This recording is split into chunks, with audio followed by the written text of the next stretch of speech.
ask Euro-Americans, how do you define yourself or describe yourself in terms of culture, they'll say white. And I'll say white isn't a culture, it's a skin color. You know, who are you culturally? And they might say American then. And then if I ask, well, what does it mean to be American? They won't have any answers. People talk about being colorblind. I don't really believe in that. You have to respect people's cultures. You can't be blind to that, because that's who they are. That's where their families are from. That's their history. You can't take people out of history, out of a context. We all have a cultural context. However much we would like to be colorblind or believe that we can be, that there is such a thing as objectivity, the facts are contrary. We continue to see in this country acts based on bigotry. That's exemplified beautifully by a production manager from a very large printing company who walked into the shop one day to look at a project we were doing for him, and we wandered around the shop, and having satisfied his concerns, as we walked out, he said, "I want you to know, Frank, I never would have hired you if I knew who you had working for you." Most of us think that we're all politically correct or whatever, and we're all kind of up to speed, and we're not racist, and yes, we've accepted people of color. They can vote now, they can do this, they have jobs, whatever. So everything's okay. That's why we're interested in starting young, in believing that since prejudice is learned, it can be unlearned, and that perhaps if we start young enough, prejudice will not be learned, but in fact, an acceptance of diversity will be learned in its place. Hurrah, hurrah, the colors are dancing into town, hurrah, hurrah. In all those colors, there was one thing that you found in every single color. And we had all kinds of things. We talked about lemons and popcorn and bears. But what was the one thing that had to do with every one of those colors? Skin. Yes. Skin. Every one of those colors talked about people's skin, didn't it? What we know from the research is that we've got a window.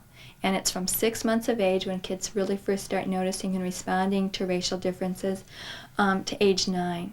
And one researcher in Canada, Francis Abad, really believes that after age 9, unless a child has a major life experience that would really shake them up, whatever their racial attitudes and their racial thinking is at that age, it's going to stay the same the rest of their lives.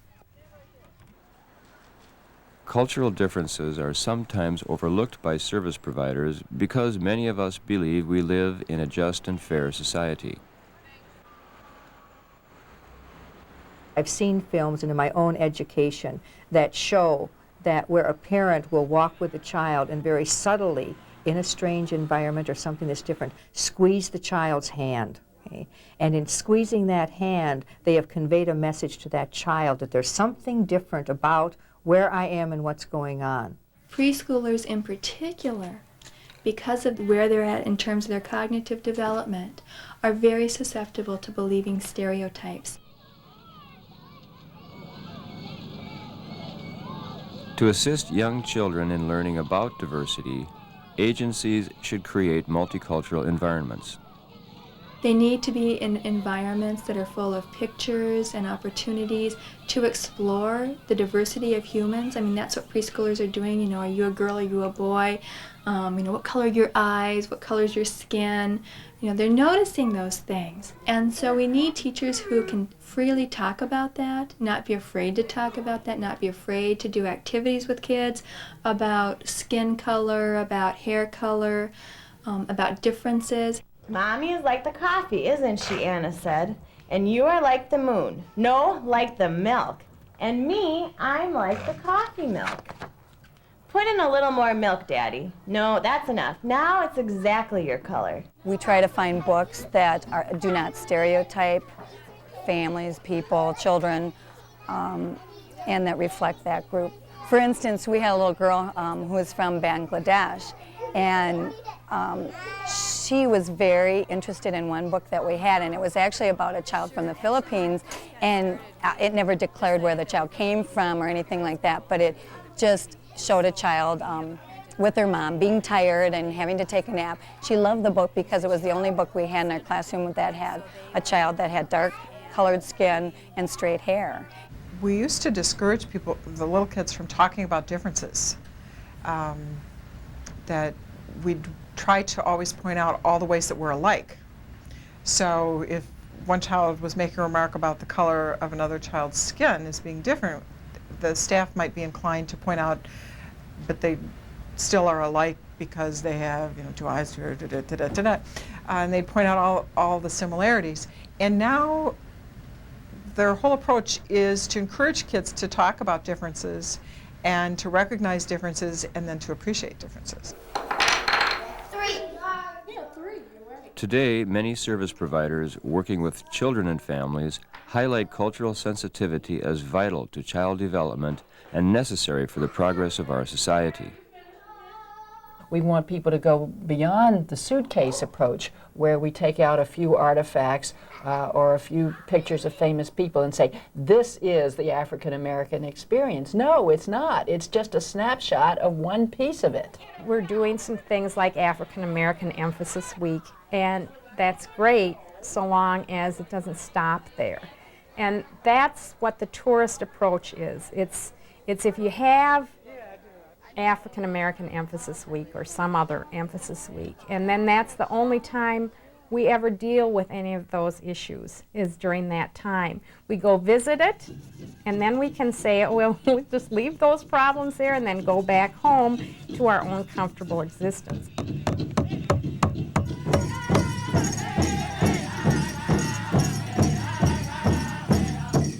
They learn these songs and dances within their classrooms, and they practice in the circle time activities, which is more ceremonious, to give all the children an opportunity to learn about culture and what puts people together, what makes them unique. And it's the glue that puts people together is ceremony. We had our dolls straightened around, we had paints and papers that we were using in art. We knew those kinds of things. We were getting more and more materials. We were talking some about issues with kids, but we didn't know what else to do. We didn't know where to go with that. And so then we started to talk about the activism thing. I had thought of another idea. If we want a store to do something, what do you think we could do? I had a real interest in kids feeling powerful. Well, you know what I thought we could do? I thought we could write a letter. And that's one of the things we do with kids here, is we always make sure they've got some legitimate power outlet. And the activism thing for me seemed like a real powerful thing for kids to do. Maria wanted a dog just like them. Okay, we can tell them that. Our friends, Jamal. I have to stop sometimes and see if people are working with things at a higher order thinking level, rather than just doing basic recall, fact kind of stuff with kids. I do a multicultural quiz with the classes. I go in and I made up some questions. A few of them are in that area where they have to evaluate, they have to draw conclusions, make applications from the knowledge that they have. People making these drums, they're making American Indians making these drums, and they never met anybody from Africa, and yet look at how similar they are, huh? That's pretty. That looks very from China. It looks Chinese, doesn't it? It's got a Chinese look to it, doesn't it? It's actually from Korea. Where's Korea? K-O-R-E-A. We use a partial immersion model, so it's about a 2.5-hour block of time where everything is taught in French. And the subjects that are covered usually within that block of time are math, science, and social studies. The teacher doesn't speak English at all during that time. In addition to that classroom piece, the music teacher teaches French songs, Ojibwe songs, Lakota and Dakota songs, as well as English songs. An important aspect of cultural sensitivity is recognizing how power and privilege operate within society. Some service providers say understanding white privilege is vital to appreciating cultural differences. An example of white privilege is that you can walk into any drugstore or any card store anywhere in the country and be absolutely assured as a white person, of finding cards that reflect your cultural background. A person of color does not have that same kind of experience. You kind of look around you and you pick up these nonverbals real quickly. I think a lot of white people don't understand that because they're used to the norm being white, and that's normal, so they don't notice that. But we live in, all people of color live in two different worlds at least, and we don't always see our world reflected in the white world. I remember I found birthday napkins once that were interracial. I went out and bought 27 gross of birthday. My kids had to have the same napkins the rest of their lives so they wouldn't have to have a little Mickey Mouse or somebody forever. It's hard to find dolls. That's one of the hardest things for us. Sometimes the dolls look stereotyped, and we don't want our African American baby dolls to all look exactly the same. We want a variety of looking African American dolls, or Asian dolls, or Hispanic dolls. And I was struck especially once when I went visiting a whole bunch of early childhood programs, and they all had these little blue-eyed children on their walls, and you know, curtains that show little nursery characters, and there wasn't a black or a Hispanic or an Asian in the whole thing. And these were people that were charged with helping children learn about the world. I remember another one where they had pictures of people's houses, and they were all houses. Well, everybody doesn't live in houses. Looking around at what's in the room and seeing American Indians depicted in real stereotype ways, you know, at Thanksgiving. And you see so much of that, and I just want to have a talk with somebody about that when I see it. Understanding behavior within a society that has supported European American interests for many centuries is a constant challenge. It's important for us to explore our histories and examine government policies that provide privilege to some groups while excluding others. Two really key things that I've learned as part of being a white parent in an interracial family. And the first one is that you don't know what you don't know. And the second one is that white privilege means that every single white American actively participates in the racist structure of our society, and that it's not something that we can escape from or detach ourselves from. One major behavior that educators can indeed control is in the arena of verbal abuse. And we can control what children are allowed to say when they are in the environments that we manage. It's much more productive to think about what are things that I can do to counter this structure of white privilege and racism that's a part of our culture, rather than worrying about and getting locked in guilt and shame about ways that I might be a racist, or that you might be a racist, or that somebody else might be a racist. We have found our mental health services for kids and families have traditionally been what you would specifically expect of mental health, where a child or family comes in for a 1-hour session on a regular basis for X number of times, and through psychotherapy or some sort of therapeutic process, typically discussion-based, the individual would go through the series and leave our organization. Well, we found that that doesn't work real good for a large number of individuals. Specifically, it does not relate well to the communities of color, who just don't see that model of help as valuable to them. What we've done is started to take a look at changing those types of services around. And a lot of children in our program are African American. It seems imperative that they have African American teachers as models. That's just a given. They need that. The role model became an issue for me personally. So I made the decision to get out of the corporate world and get into direct service and do some real on-hands and contribute in that manner. Symbol. These are all symbols, right? Pictures. And this is a symbol for the symbol. Got it.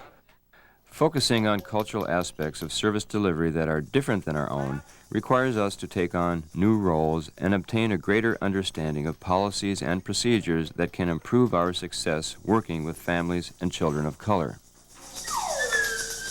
I personally have been very, very successful in business hiring people of color. So I don't have any doubts about their ability, and I don't think they have any doubts about my belief in them. And maybe somehow that comes together. We really had to give each other permission that if somebody said something biased, we'd call them on it, but we'd do it in sort of a gentle way, and that's been very successful for us. So if somebody said, okay kids, sit Indian style, another teacher might come to them later and say, you know, say cross-legged. I will step in and I will say that I think this doesn't fit what we're doing, it shouldn't be part of our climate, or that I think that maybe you didn't model the pluralism there by the team you put together, so I suggest you go back and do it. And sometimes I'm not as kind as I should be. An agency or an institution needs to look at those kinds of very basic access issues. People calling up over the phone, if they speak only Hmong or Spanish, how can, and you speak only English, how can you help them out? So those are real basic kinds of things that agencies need to look at that they don't usually do, because that's not the norm. Traditional system has focused on helping the individual and identifying the individual as the client. We've come to the point where we define the family as the client. And so in order to do that, we've had to not only look at how we deal with individual people, but how we get the parts of our system to work together. I get so upset, sad, when I see a nurse saying, you see this? This is your pills. You see this? It says take one a day. You understand? Take one a day. It says keep it in the refrigerator. You see this? Don't forget. Now come back. You remember? What did I say to come back? Come back next Monday. Right. That's important information, but you don't have to be afraid of people. And you can ask them instead of tell them. You don't have to be pushy. And I don't think we can learn every last thing about every culture. I don't believe that's even possible. You just need to know enough so you don't be really harmful and hurtful to people. People in this country feel a great deal of shame about race and a great deal of fear about it, and don't want to put themselves in positions where they feel uncomfortable. But that's really where we grow. But I also think that that's one of the reasons why we need to start with the children.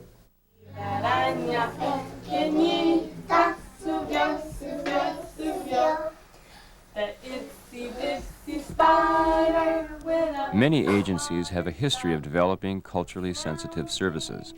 Others are just beginning to incorporate cultural expertise into their service systems. Some think merely hiring people of color will resolve cultural issues. I think leadership is the issue.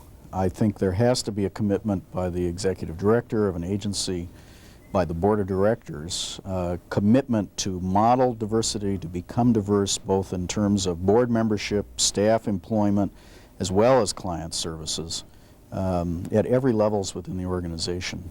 Unless there is that leadership and that commitment to doing it, it won't happen. What does your board of directors look like? Who are the program participants? Which voices are heard in your organization? What's the composition of your employment? How do you do recruiting? But that's really at close to start when you look at the continuum of moving on. There's a lot of internal work to look at in terms of practices and results. You needed to address all parts of it, the employees, the curriculum, the instruction, the procedures, the rules, the regulations, the rewards, everything that is involved in an institution operating, which schooling is an institution. So that would be necessary. And you needed people committed in certain places to make sure that would happen. We have been basically an all-white organization for 85 plus years. And as a result, just like any other organization, you develop a culture that's ingrained. It's subtle. It's never many times not articulated, but it generally speaks to the white community and the disadvantaged of the white community. So we've got a internal culture, first of all, that speaks to doing business in a way that does not relate to communities of color. So that's our #1 challenge. How do we meet that challenge? Well, the first thing is we've got to state as an organization we want change, and then we got to keep reinforcing that over and over and over again. And therein, it moves very slowly. One of the things that I've worked very hard in the last couple years is to try to develop projects that will allow communities of color to be reflected in doing things like caring for young children, counseling young mothers, working with a student in the classroom setting, where it actually is a person of the same culture working with the family. There was a certain point when I looked at this program and I thought, this program is entirely too white. So I know that at some point there was a conscious effort, but I do think there's also, you don't do it because you have an affirmative action plan. You just do it because you just do it. I truly believe that the only solution to racism, the only way you can overcome racism is to have people of color have the opportunity to exercise power. We're at a place where most social service agencies want people of color involved, but they really don't want to share the power. And I think that they're still really threatened. Maybe it's turf issues, maybe it's losing their way of doing things. A leader, I believe, is one who enables people to share their gifts, who helps develop those gifts, share those gifts, and encourages those gifts to be explored, who is not directive, who's open to allowing changes to happen. Over the years, many agencies have built good collaborative relationships. Most successful collaborations require a great deal of work. All parties must be willing to give up some power and authority to achieve a common goal. There needs to be more partnerships between our nonprofit organizations and those well-established other organizations out there, that neither one needs to do it alone. But if one thinks they can do it totally alone, I think then both would suffer. I would say that they should go in, yes, with compassion, but also with a great deal of respect and desire to learn, not only to give, but to receive. And sometimes that is very hard for a group of people who have had the habit of thinking of themselves as being superior. It is often easier to give than to receive. I think it also takes some risk. I think you have to be willing to fail, to try things that aren't going to work. I think that a lot of white people, a lot of caring white people are really locked by shame and guilt. We don't want to be seen as racist. We don't want to be seen as bad people. And yet, because of so much that has kept people apart, dialogues across cultural lines aren't always easy. None of us is in essence better or worse than others as a whole. We excel in certain areas where other people might be deficient, and we're deficient in other areas where people might excel. And in coming together, we bring about a better result. And that's how I see cultures being complementary. There is no one approach that ensures successful collaborations. Providers should avoid the trap of including communities of color without sharing power and authority. It is also important to avoid prejudgments based on stereotypes, myths, and misinformation. Where disrespect is evident is when I come in with my agenda and I expect this to be out on the table, and that is the only appropriate agenda for this group, and I'm basically not going to listen. And I know I'm over-exaggerating because it's not always that overt. One of the biggest challenges in collaborations is identifying the barriers. And one of the most startling barriers is just communication. Communication that enables people to find out what the other one does, that enables them, when they do find out what the other one does, to work together to build on the capacity of the two sources. David, and David's friend is Martina, and Martina's friend is Kate, and Kate's friend is Kathy. We have a conflict management program that we've started Because when people come together and they're different and they have sometimes an ugly history, okay, there is going to be conflict. It is natural. So therefore, once we accept the conflict is natural and it's there, we find ways of working with it. And so that's why we've worked in some of the what we call mediation training. The teachers have learned it, the children are learning it, we have mediators in classrooms. Specifically, what we've started to do is to become the fiscal agent for small groups that are not yet nonprofits, but may be aspiring to be. The effort here was not to blend everybody. It was not to integrate churches. It was not to create one, as one of our pastors calls it, one monotone. It was rather to enrich the experience and understanding of each for the other. When you're working with a group of people, you need to get their perspective, how they think about it. There's no way that I can have your experience. There's no way I can have your perspective. But you can tell me about it, and if you don't have a vote and I do, I can listen carefully and convey your message, kind of.